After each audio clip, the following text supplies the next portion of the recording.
Welcome to In Case You Missed It, bringing you the biggest stories out of Richmond, Washington, and from around the world. My name's Tyler Bagent, and let's get started.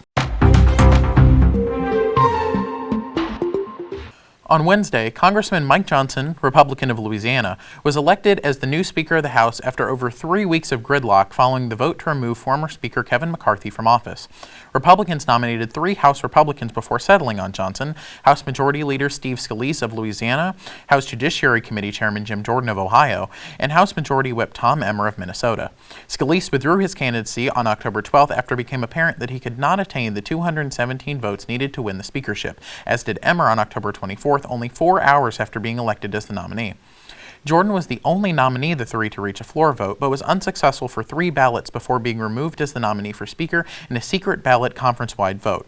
Some Congress members opposed to the Jordan nomination report receiving credible threats against them and their families for not voting in favor of his nomination.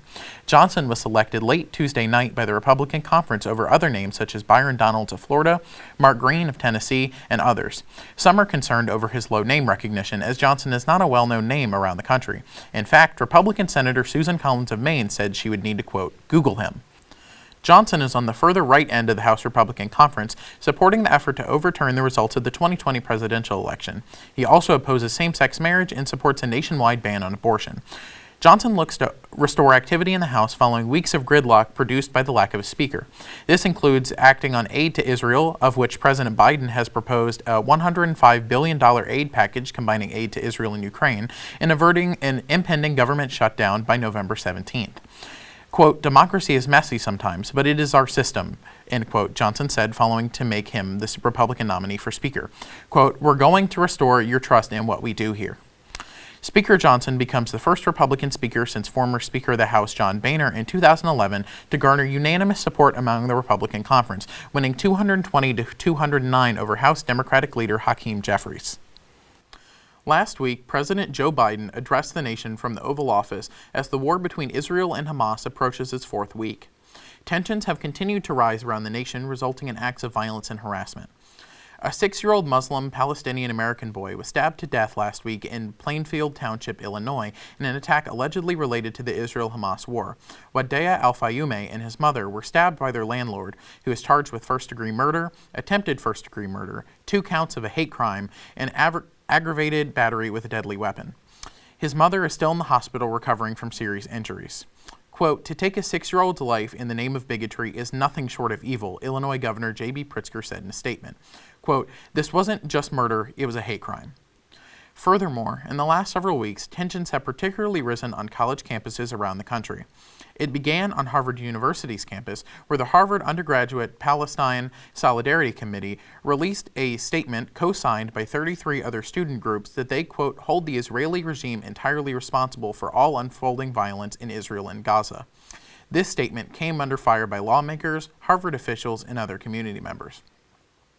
Following this, members of these student organizations have faced doxing attacks on social media and around campus, including a billboard truck displaying their faces and names as, quote, Harvard's leading anti-Semites. Harvard President Claudine Gay has said in a statement that she, quote, rejects the harassment or intimidation of individuals based on their beliefs. Quote, our university embraces a commitment to free expression, she added. Quote, that commitment extends to even views that many of us find objectionable, even outrageous. Finally, the Virginia Republican Party is under fire this week for sending mailers including explicit material to potential voters in Henrico County. Controversy arose in the race for delegate in House District 57 last month after videos of Democratic candidate Susanna Gibson engaging in sex acts on a live stream were sent to news organizations, including the Associated Press and the Washington Post. In a statement in September, Gibson said, quote, my political opponents and their Republican allies have proven they're willing to commit a sex crime to attack me and my family because there's no line they won't cross to silence women when they speak up, end quote. The mailers to voters were sent marked with warnings of explicit materials directing those under 18 not to open them. Inside the mailers were screenshots of the videos Gibson had posted online and quotes from the videos. Virginia Republican Party Chair Rich Anderson, in a statement, said, quote, Gibson's campaign has falsely alleged that the videos of her publicly engaging in sexual activity on publicly accessible pornography websites were leaked by Republicans. In reality, the opposite is true. After the revelation of her very public acts, polling now shows her to be 11 points behind her Republican opponent, end quote. He goes on to say, quote, the Mail piece corrects her false statements by using already published mainstream news accounts and Gibson's own public words as documented via her videos, end quote. Senate Pro Tem Louise Lucas, who is running for re-election as a Democrat in the 18th Senate District, said on the social media platform X, quote, Glenn Youngkin wants to ban Pornhub, but had his party campaign committee mail out nude photos of a candidate. He's a man of privilege and doesn't understand consent, and that should petrify every voter in Virginia. Revenge porn is a crime, and that includes in politics, end quote. Candidates around Virginia have until November 7th to convince voters to get out to the polls in an extremely tight election. Just this week, Democratic candidate for House of Delegates Josh Blakely visited the College Democrats of Longwood University to address members and discuss his campaign. A poll out of Christopher Newport University on October 17th shows Democrats and Republicans deadlock for control of the General Assembly. Thank you for tuning in, and check back next week for more updates around Virginia, the U.S., and the world. See you next week.